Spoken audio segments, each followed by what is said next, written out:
نحمده ونستعينه ونستغفره ونعوذ بالله من شرور أنفسنا ومن سيئات أعمالنا. من يهده الله فلا مضل له ومن يضلله فلا هادي له. وأشهد أن لا إله إلا الله وحده لا شريك له، وأشهد أن محمدا عبده ورسوله.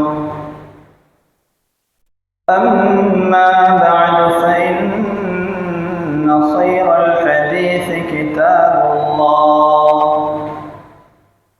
وخير الهدي هدي محمد صلى الله عليه وسلم، وشر الأمور محدثاتها وكل محدثة بدعة وكل بدعة ضلالة وكل ضلالة في النار. أما بعد فأعوذ بالله من الشيطان الرجيم. بسم الله الرحمن الرحيم. يا أيها الذين آمنوا اتقوا الله حق تقاته ولا تموتن إلا وأنتم مسلمون.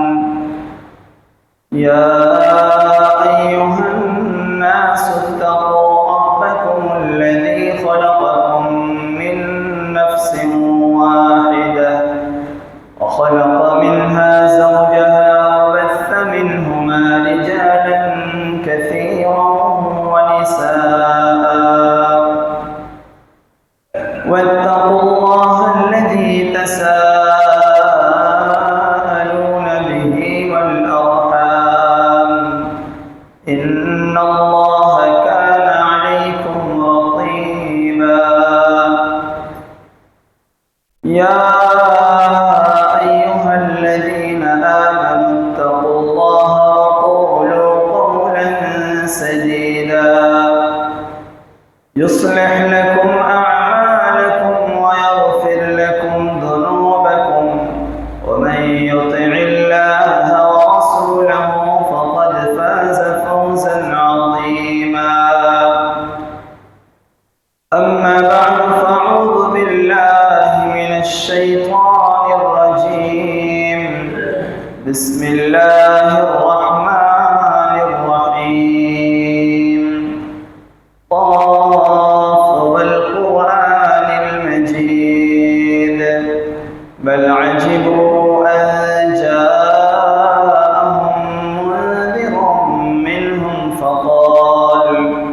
فقال الكافرون هذا شيء عجيب. أإذا متنا وكنا ترابا ذلك رجل بعيد.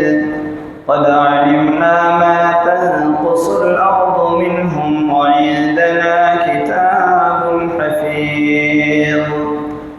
بل كذبوا بالحق لما جاءهم فهم في أمر مريج. أفلم ينظروا إلى السماء فوقهم كيف بنيناها وزيناها وما لها من فروج.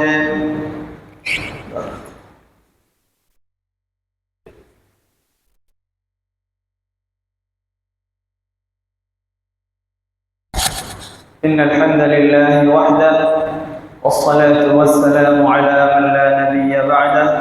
أما بعد فأعوذ بالله السميع العليم من الشيطان الرجيم من همزه ونفخه ونفسه.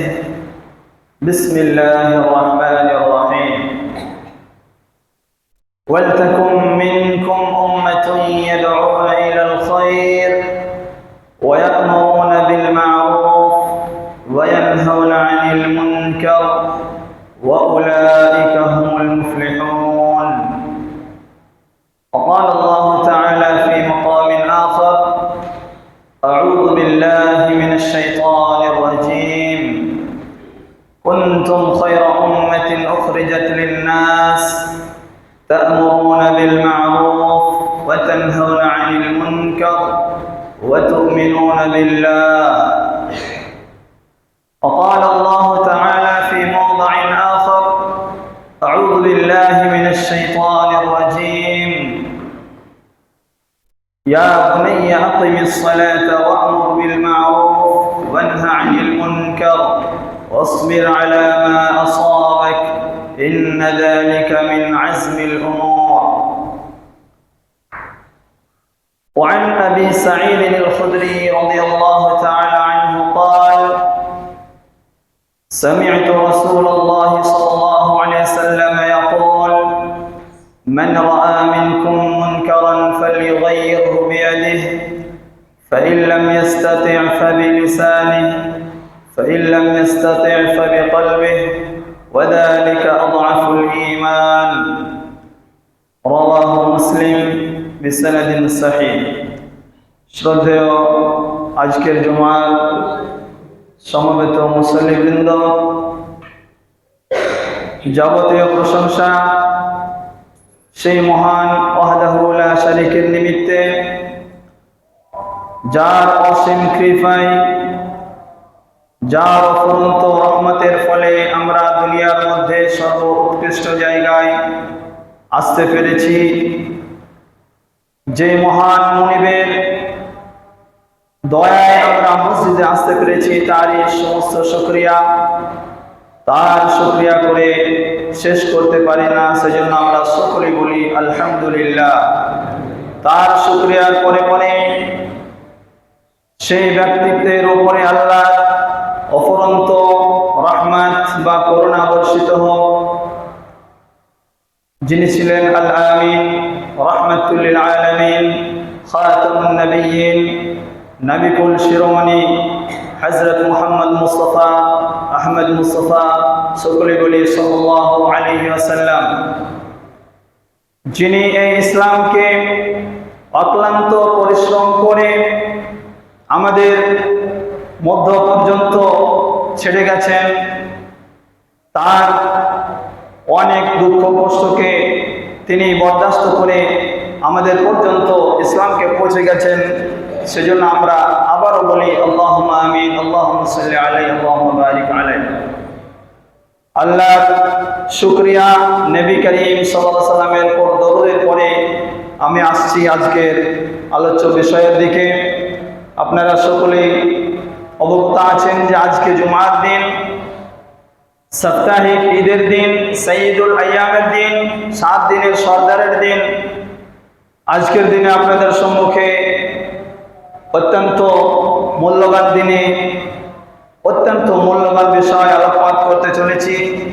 যে বিষয়টি আলোকপাত করব সেটা হচ্ছে আল আমরু বিল মারুফ ওয়ান নাহি আনিল মুনকার, অর্থাৎ সৎ কাজের আদেশ এবং অন্যায় কাজে বাধা।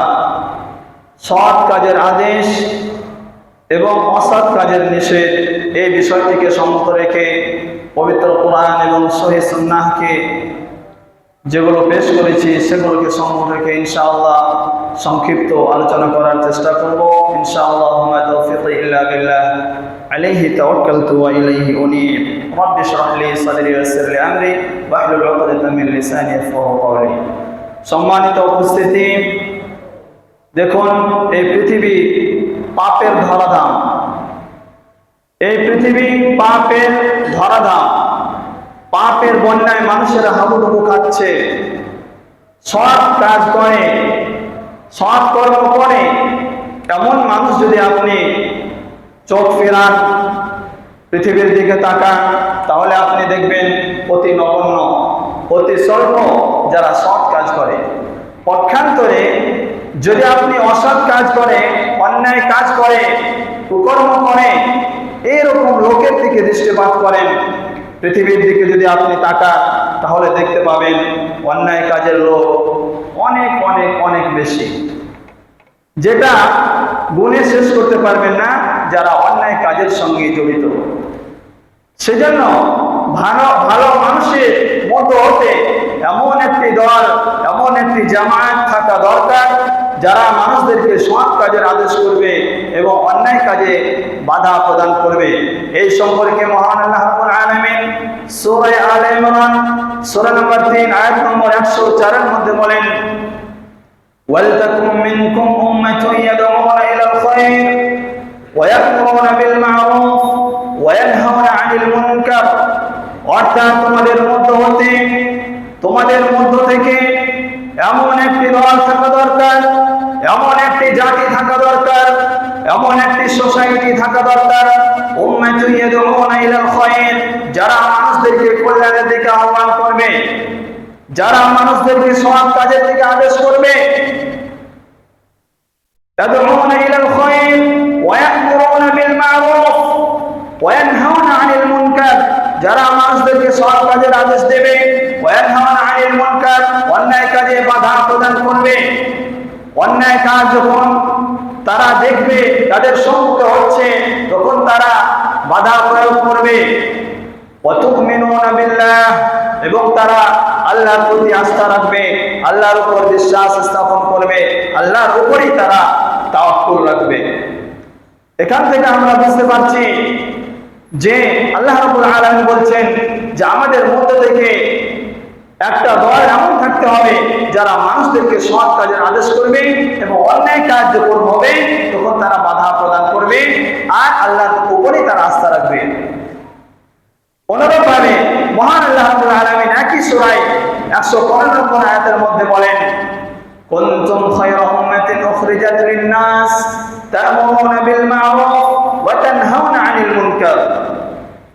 কুনতুম খায়রা উম্মাহ, তোমরাই সর্বশ্রেষ্ঠ জাতি, তোমরাই সর্বশ্রেষ্ঠ জাতি।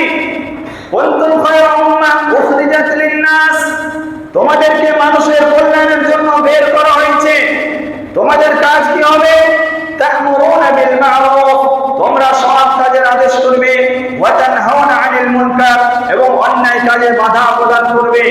ওয়া উলাইকা হুমুল মুফলিহুন, সৎ কাজের আদেশ যদি তোমরা করো, অন্যায় কাজে যদি বাধা প্রদান করো, তাহলে তাদের সম্পর্কে মহান আল্লাহ রাব্বুল আলামিন বলেছেন, ওয়া উলাইকা হুমুল মুফলিহুন, যারা এই সমস্ত কাজ করে তারা হচ্ছে ফালাহ প্রাপ্ত, তারা হচ্ছে কামিয়াব, তারা হচ্ছে পরিত্রাণ প্রাপ্ত। ওতে সৎ কাজের আদেশ এবং অন্যায় কাজে বাধা প্রদান করা, আমাদের সকলকে এই কাজ করতে হবে, এই কাজে অংশগ্রহণ করতে হবে। পরে আমি আসছি বিস্তারিত আলোচনার দিকে।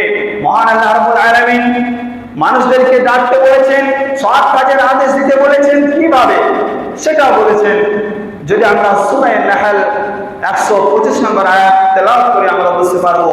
মহান আল্লাহ রাব্বুল আলামিন বলেন, উদউ ইলা সাবিলি রাব্বিকা বিল হিকমাতি ওয়াল মাউইযাতিল হাসানাহ ওয়াজাদিলহুম বিল্লাতী হিয়া আহসান। মহানবী সাল্লাল্লাহু আলাইহি ওয়াসাল্লামকে সম্বোধন করে আল্লাহ বলছেন, উদউ, হে নবী আপনি ডাকুন, ইলা সাবিলি রাব্বিকা বিল হিকমা, মানুষদেরকে আপনার প্রতিপালকের রাস্তার দিকে ডাকুন, আপনার রবের প্রতি ডাকুন। কিভাবে? হিকমা, অর্থাৎ হিকমতের সহিত, প্রজ্ঞার সহিত, ওয়াল মাউইযাতিল হাসানাহ, এবং উত্তম কথাবার্তা দিয়ে। এটা করলে জাহান্নাম, এটা করলে এটা, এই ধরনের ভয় না দেখানো, কর্কশ ভাষা প্রয়োগ না করা, ভালোভাবে হিকমতের সহিত মানুষদেরকে আপনি আল্লাহর পথে, আল্লাহর রাস্তায় রাখুন। ওয়াল মাউইযাতিল হাসানাহ ওয়াজাদিলহুম বিল্লাতী হিয়া আহসান, এবং যুক্তি তর্ক দিয়ে আপনি মানুষদেরকে ডাকুন উত্তম পন্থায়। এটা মহানবী সাল্লাল্লাহু আলাইহি ওয়াসাল্লামকে আল্লাহ রাব্বুল আলামিন নির্দেশ দিচ্ছেন। এই আয়াতের দিকে যদি আমরা দৃষ্টিপাত করি, তাহলে আমরা বুঝতে পারবো যে দাওয়াত দেওয়ার টেকনিক, যেভাবে মহান আল্লাহ রাব্বুল আলামিন হযরত মূসা আলাইহিস সালামকে ফিরআউনের নিকট পাঠিয়েছিলেন, তিনি বলেছিলেন, ফাকুলা লাহু কওলাল লাইয়িনা, হে মূসা আলাইহিস সালাম, তুমি যখন ফিরআউনের কাছে দাওয়াত দিতে যাবে, ফাকুলা লাহু কওলাল লাইয়িনা, তার সঙ্গে নম্র ভদ্রভাবে কথা বলবে, কোমল ভাবে কথা বলবে, কর্কশ ভাবে নয়। তাহলে দাওয়াত যারা দেবে তাদের ভাষা নম্র হতে হবে, তাদের ভাষা কোমল হতে হবে, যেভাবে আল্লাহ রাব্বুল আলামিন পবিত্র কোরআনে হযরত মুসা আলাইহিস সালামকে বললেন। যদি আমরা হিস্ট্রির দিকে দেখি, মহানবী সাল্লাল্লাহু আলাইহি সাল্লাম যখন তায়েফের ময়দানে গিয়েছিলেন, তায়েফের লোকেরা নবী করিম সাল্লাল্লাহু আলাইহি সাল্লামকে কিভাবে প্রহার করেছিল, শিশু সন্তান থেকে বড় মানুষ সমস্ত মানুষেরা তারা কিভাবে রাসূলুল্লাহ সাল্লাল্লাহু আলাইহি সাল্লামকে মেরেছিল, আপনারা সেই কথাটা আপনারা সকলেই জানেন। সেই মুহূর্তে জিবরিল আমিন আলাইহিস সালাম হযরত নবী করিম সাল্লাল্লাহু আলাইহি সাল্লামের কাছে এসে বলেছিলেন, হে নবী আপনি আদেশ করুন, তাহলে তায়েফবাসীর দুই পাশে যে পাহাড় রয়েছে, দুই পাহাড়কে তুলে তায়েফবাসীকে তুলোর মতো ধুলে দিই, তাদেরকে পিষে দিই। মহানবী সাল্লাল্লাহু আলাইহি সাল্লাম রাহমাতুল লিল আলামিন দয়ার নবী কি উত্তরটা দিয়েছিলেন? তিনি বলেছিলেন, আল্লাহুম্মা হদি কওমি ফাইন্নাহুম লা ইয়ালামুন। আল্লাহুম্মা হদি কওমি, হে আল্লাহ আমার কওমকে তুমি হেদায়েত করো, ফাইন্নাহুম লা ইয়ালামুন, তারা আমি কে আমাকে তারা চিনতে পারেনি, সেজন্য এরকম কাণ্ড করেছে।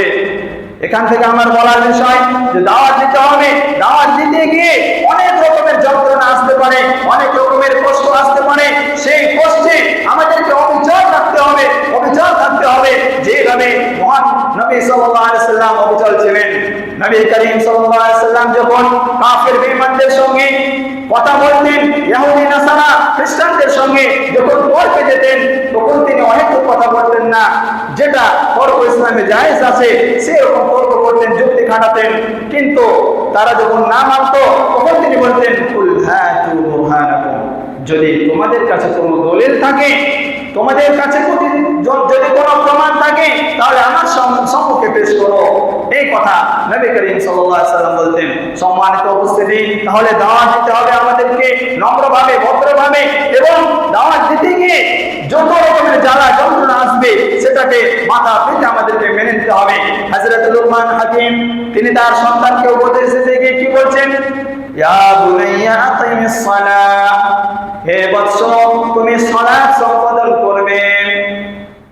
আকিমিস সালাহ ওয়া'মুর বিল মা'রুফ, এবং 2 নম্বরে যে কাজটি করবে, মানুষদেরকে তুমি সৎ কাজের আদেশ করবে। ওয়ানহা আনিল মুনকার, এবং অন্যায় কাজে বাধা প্রদান করবে। অন্যায় কাজে বাধা প্রদান করবে। সর্বপ্রথম কি বললেন উপদেশ দিতে গিয়ে হযরত লুকমান হাকিম? সর্বপ্রথম তুমি সালাত প্রতিষ্ঠা করবে। দ্বিতীয় নম্বরে মানুষদেরকে সৎ কাজের আদেশ করবে। তৃতীয় নম্বর ওয়ানহা আনিল মুনকার, অন্যায় কাজে বাধা প্রদান করবে। ওয়াসবির আলা মা আসাবাক, সৎ কাজের আদেশ দিতে গিয়ে, অন্যায় কাজে বাধা প্রদান করতে গিয়ে তোমার উপরে বিপদ আসতে পারে। ওয়াসবির, সেই বিপদে তুমি ভেঙে যেও না, সেই সময় তুমি সবর করো, ধৈর্য ধারণ করো। ইন্না যালিকা মিন আজমিল উমুর, এটাই হচ্ছে পুখতা ওয়াদা। যদি আমরা সবর করি, যদি আমরা ধৈর্য ধারণ করি, সেই কাণ্ড, সেই কর্মটা যদি আমরা করি, তাহলে আমরা আল্লাহর কাছে বিশেষ মর্যাদা সম্পন্ন হব। সম্মানিত উপস্থিতি, এই তো পবিত্র কোরআন থেকে আমরা কয়েকটি আয়াত দ্বারা বুঝতে পারলাম কিভাবে আমাদেরকে দাওয়াত দিতে হবে এবং দাওয়াত দেওয়াটা আমাদের কেমন হবে। এবার আসুন পবিত্র হাদিসের দিকে। মহানবী সাল্লাল্লাহু আলাইহি সাল্লাম কি বলেছেন? মহানবী সাল্লাল্লাহু আলাইহি সাল্লাম সহিহ মুসলিমের মধ্যে হাদিসটি রওয়ায়াত আছে, যেটা আপনাদের সম্মুখে পরিবেশন করেছি। হাদিসটির রাবি অর্থাৎ বর্ণনাকারী হচ্ছেন হযরত আবু সাঈদ খুদরি রাদিয়াল্লাহু তাআলা আনহু। অনেক মানুষ ঘুমাচ্ছেন, ঘুমকে ছেড়ে দেন, কথাগুলো মনোযোগ সহকারে শ্রবণ করুন।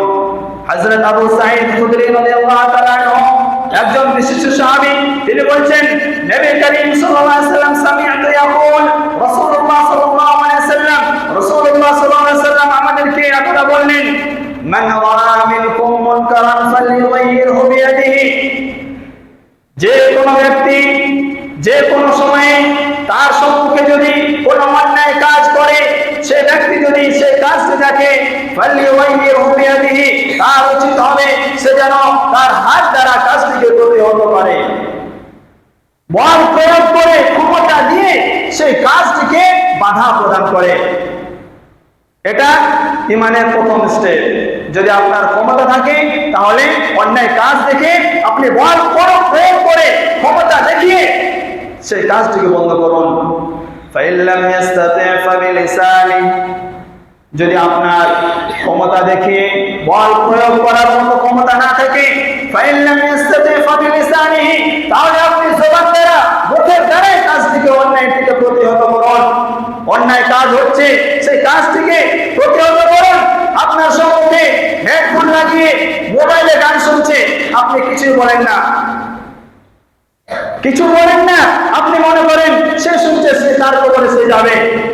এরকম যদি আমাদের নিয়ত থাকে, যদি এরকম আমাদের মনোভাব থাকে, তাহলে বুখারী মুসলিমের একটি বিস্তারিত হাদিস আছে, সেটা আপনাদের সম্মুখে পেশ করছি। এই 3 প্রকারের এই হাদিসটি পেশ করার পর আমাদের কি দশা হতে পারে। মহানবী সাল্লাল্লাহু আলাইহি সাল্লাম বললেন, যদি তোমাদের ক্ষমতা থাকে তাহলে বল প্রয়োগ করে সেই কাজটিকে প্রতিহত করো, যদি ক্ষমতা না থাকে তাহলে তোমরা জবান দ্বারা কাজটিকে প্রতিহত করো। ফাইল্লাম ইয়াস্তাতি ফাবিকলবিহি, যদি মুখের দ্বারাও বলার তোমার ক্ষমতা না থাকে আর হাতের দ্বারা তো ক্ষমতা নেই, সেই সময় তুমি কি করবে? ফাইল্লাম ইয়াস্তাতি ফাবিকলবিহি, তুমি অন্তরে ঘৃণা করো সেই কাজটি, অন্যায় কাজটি সে করছে, অতএব তুমি অন্তরে ঘৃণা করো সেই কাজটি অন্যায়, এটা রাসূলের বিরুদ্ধে, এটা কোরআনের বিরুদ্ধে কাজ হচ্ছে, তুমি অন্তরে ঘৃণা করো। ওয়াযালিকা আযাফুল ঈমান, আর অন্তরে যে আমরা ঘৃণা করলাম, যদি অন্তরে ঘৃণা করি তাহলে ঈমানের যে স্টেপ রয়েছে সেই স্টেপের মধ্যে এটা সবথেকে নিম্নতর ঈমান। আর যদি অন্তরে ঘৃণা না করি, আপনার মধ্যে ঈমানই নেই।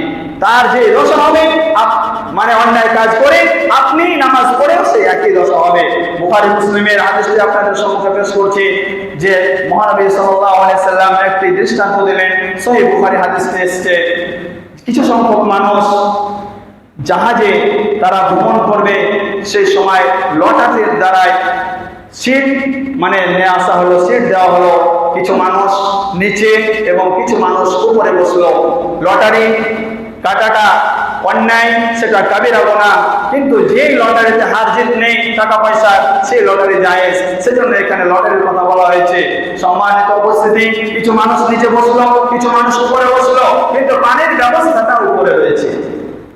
নিচের মানুষদেরকে উপরে যেতে হয়, উপরে মানুষদের কষ্ট হয় বা একটু সময় এই ধরনের কথা বলতে হয়। তো উপরের মানুষরা এরকম কথাবার্তা বলে, সেজন্য নিচের মানুষদের কষ্ট হলো। তারা বলছে যে আমাদের নিচেই তো সমুদ্র, নিচেই তো পানি, অনেক পানি, যে পানির কোনো শেষ নেই। তাহলে যদি আমরা এই নৌকাটা, এই স্টিমারটা, এই লঞ্চটা, এই জাহাজটি যদি আমরা একটু হাঁটিয়ে নিই, তাহলে তো আমরা নিচ থেকে পানি তুলতে পারবো। সেই সময় যদি উপরের মানুষেরা তাদেরকে বাধা প্রদান না করে, তাহলে সেই নিচের মানুষেরাই ডুববে না উপরের মানুষরা ডুববে? বলুন, সমস্ত মানুষের একই দশা হবে, সকলের অতল তলে তলিয়ে যাবে। অনুরূপভাবে যারা পাপ কাজ করে আর যারা দেখে আপনার ক্ষমতা আছে, আপনার বলার শক্তি রয়েছে, তবুও আপনি ক্ষমতা প্রয়োগ করে সেই কাজটিকে প্রতিহত করেন না, অনুরূপভাবে তাদের যে দশা হবে আপনারও সেই একই দশা হবে। মওলানার যে দশা হবে তার অধীনস্থ মুসল্লিদের একই দশা হবে, সরকারের যে অবস্থা হবে তার অধীনস্থ প্রতিনিধিদের একই দশা হবে। যেভাবে আলেমের অবস্থা হবে, যেভাবে হেডমাস্টারের অবস্থা হবে, তার অনুকূলে যে সমস্ত ছাত্র রয়েছে সমস্ত মানুষের একই দশা হবে। যদি আমরা পাপকে পাপ না মনে করি, যদি আমরা অন্যায়কে অন্যায় না মনে করি, যদি আমরা অন্যায়ের সহযোগিতা করি, তাহলে আমাদের একই দশা হবে। যেভাবে নৌকাটা ডুবে গেলে সমস্ত মানুষের একই দশা। সম্মানিত উপস্থিতি, কোথায় বলতেছিলাম যে যে কোনো মানুষের সম্মুখে যখন সে অন্যায় কাজ দেখবে, তার ক্ষমতা থাকলে সেই সময় ক্ষমতা প্রয়োগ করে, ক্ষমতা না থাকলে তার জবান দিয়ে এবং জবানেও যদি বলার কোনো মানে ঈমান না থাকে, মানে সেই রকম মুহূর্ত না থাকে, তাহলে তাকে অন্তর দ্বারা ঘৃণা করতে হবে। অন্তরে ঘৃণা করা, সেটা হচ্ছে ঈমানের সব থেকে নিম্নতর ঈমানের মধ্যে যেটা স্টেপ, সেটা থাকবে। মহানবী সাল্লাল্লাহু আলাইহি সাল্লাম আরেকটি হাদিসের মধ্যে, সহিহ তিরমিজির মধ্যে বলেন, হাদিসটির রাবী হচ্ছেন হযরত হুযায়ফা রাদিয়াল্লাহু তাআলা আনহু। এই হাদিসটি বলে আমার বক্তব্য শেষ করব।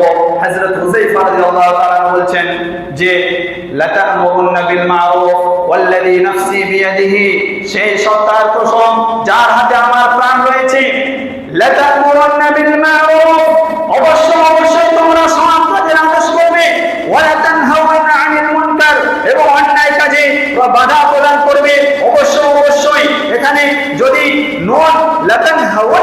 এখানে নুনে তাসদিদ রয়েছে, যারা আরবি গ্রামার রয়েছে জানেন তারা বুঝতে পারবেন। এখানে এই শব্দটি না নিয়ে আসলে হতো, কিন্তু এটাকে মানুষদেরকে আরো শক্ত করে বলার জন্য নবী করিম সাল্লাল্লাহু আলাইহি ওয়াসাল্লাম বললেন, অবশ্যই তোমরা সৎ কাজের আদেশ করবে, অবশ্যই তোমরা অন্যায় কাজে বাধা প্রদান করবে।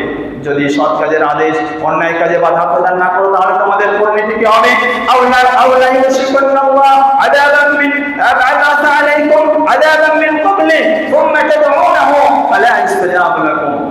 যদি তোমরা সৎ কাজের আদেশ এবং অন্যায় কাজে বাধা প্রদান না করো, তাহলে অবশ্যই মহান আল্লাহ রাব্বুল আলামিন তোমাদের প্রতি আযাব অবতীর্ণ করবেন। তোমাদের উপরে ভূমিকম্প, তোমাদের উপরে জলোচ্ছ্বাস, এই ধরনের অনেক রকমের আযাবে গ্রেফতার করবেন। তোমরা তাদউনাহু, সেই সময় তোমরা আল্লাহর কাছে দোয়া করবে, কিন্তু ফালা ইসতাজাবু লাকুম, আল্লাহ রাব্বুল আলামিন তোমাদের দোয়ায় সাড়া দেবেন না। যদি আপনাদের সম্মুখে আমাদের সম্মুখে বন্যা চলে আসে, যারা মুসলিমীয় মুসল্লি, যারা নিজেকে তাকওয়াশীল মনে করেন, তারা যদি মসজিদে গিয়ে আল্লাহর কাছে দোয়া করেন, সেই সময় বন্যাটা রুখে যাবে। যদি আপনাদের সম্মুখে আমাদের সম্মুখে ভূমিকম্প আসে, সেই সময় যদি আল্লাহর কাছে আমরা দোয়া করি, ভূমিকম্পটা থেমে যাবে না। অতএব যদি সৎ কাজের আদেশ এবং অন্যায় কাজে আমরা বাধা প্রদান না করি, তাহলে সকলে আমাদের একই দশা হবে। এটা হাদিসের তাৎপর্য। অতএব আপনাদের কাছে আমি অনুরোধ করব, আমাদের সকলকে সৎ কাজের আদেশ এবং অন্যায় কাজে বাধা, এটা নবীওয়ালা কাজ। এই কাজটি সকলেরই বাল্লিগু আন্নী ওয়ালাউ আয়া। নবী করিম সাল্লাল্লাহু আলাইহি ওয়াসাল্লাম বললেন, তোমাদের যদি একটি আয়াতও জানা থাকে, উপর পর্যন্ত পৌঁছে দাও। এই কাজটি শুধু মুমিনদের নয়, এই কাজটি শুধু মুমিনদের নয়, এই কাজটি সমস্ত মানুষের। আপনার যদি একটিও ভালো কাজ জানা থাকে, আপনার যদি একটিও হাদিস জানা থাকে, একটিও কোরআনের আয়াত জানা থাকে, একটিও দোয়া জানা থাকে, সেটা অপর পর্যন্ত পৌঁছে দেওয়া সমস্ত মানুষের কাজ। অতএব এই কাজটির দিকে আমাদেরকে ফলো করতে হবে এবং সমাজে যে সমস্ত অন্যায় হচ্ছে, আমাদেরকে দলবদ্ধভাবে গিয়ে সেই অন্যায়ের প্রতিরোধ করতে হবে, সেই প্রতিবাদ করতে হবে এবং আল্লাহমুখী মানুষদেরকে করতে হবে। যদি এই কাজ না করি, তাহলে আপনারা শুনলেন হাদিসের বক্তব্য যে সকলেরই একই দশা হবে। আমরা নামাজ পড়েও আমাদেরকে সেই জাহান্নাম যেতে হবে, আর যারা পড়ছে না তারা তো যাবে, এতে কোনো সন্দেহ নাই। অবশেষে আল্লাহর কাছে দোয়া করি, হে রব্বুল আলামিন, এই গুরুত্বপূর্ণ কাজ, সৎ কাজের আদেশ, অন্যায় কাজে বাধা, এই কাজটি যেন আমরা সকলেই করতে পারি, সেরকম তৌফিক ইনায়াত করো আমরা সকল বলি আমিন। ওয়া আখিরু দাওয়ানা আলহামদুলিল্লাহি রাব্বিল আলামিন। হে রব্বুল আলামিন, আমাদের সম্মুখ থেকে যারা সেই অন্ধকার কবরে চলে গেছেন, তোমার নিজ অনুগ্রহে কবর আযাবকে মাফ করো। হে রব্বুল আলামিন, যারা ঋণগ্রস্ত অবস্থায় আছে তাদের ঋণ পরিশোধ করার মতো ক্ষমতা দিয়ে দাও। আল্লাহুম্মা আমিন। আমরা যখন মৃত্যুবরণ করব, আমরা যেন খালিস মুমিন হয়ে মৃত্যুবরণ করতে পারি, সেই তৌফিক দান করো। রব্বানা আতিনা ফিদ দুনিয়া হাসানাহ ওয়া ফিল আখিরাতি হাসানাহ ওয়া কিনা আযাবান নার। রব্বানা তাকাব্বাল মিন্না ইন্নাকা আনতাস সামিউল আলিম ওয়া তুব আলাইনা ইন্নাকা আনতাত তাওয়াবুর রহিম। ওয়া সাল্লাল্লাহু তাআলা আলা মুহাম্মাদিন ওয়া আলিহি ওয়া সাহবিহি আজমাইন বিরহমাতিকা ইয়া আরহামার রাহিমিন। আসসালামু আলাইকুম।